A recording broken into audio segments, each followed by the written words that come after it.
यानंतर एक मोठी बातमी आहे। आगामी निवडणुकीसाठी भाजप ॲक्शन मोडवर आली आहे। मुंबईमध्ये भाजप ॲक्शन मोडवर आल्याचं दिसतंय, कारण प्रत्येक विधानसभेवरती भाजपची तिहेरी नजर असणार आहे। प्रभारी मतदारसंघांचा आढावा घेणार आहेत आणि मतदारसंघातील स्थितीची माहिती प्रभारी आपल्या वरिष्ठांना देतील। मुंबईचा गड शाबूत राखण्यासाठी भाजपची ही व्यूहरचना दिसते। मुंबईतील प्रत्येक विधानसभेवरती आता भाजपची तिहेरी नजर असणार आहे। विधानसभा अध्यक्षासोबतच समन्वय आणि प्रभारी मतदारसंघांचा आढावा घेणार आहेत। यामध्ये प्रभारी हा बाहेरील मतदारसंघातील असेल आणि मतदारसंघातील जैसे ते परिस्थितीची माहिती प्रभारी वरिष्ठांना देणार आहे आणि इतर पक्षातील जिंकून येणाऱ्या उमेदवारांना सुद्धा भाजप गळाला लावणार असं दिसतंय।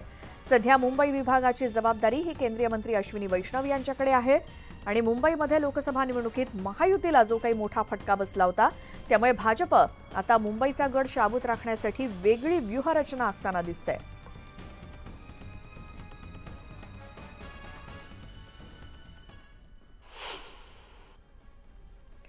ठाण्यातील कोपरीच्या महाराजाची महाआरती करण्याचा मान यंदा तृतीयपंथी समाजाला मिळाला आणि यावेळी तृतीयपंथी समाजातील बांधवांनी एकनाथ शिंदे पुन्हा मुख्यमंत्री व्हावेत अशी प्रार्थना केली।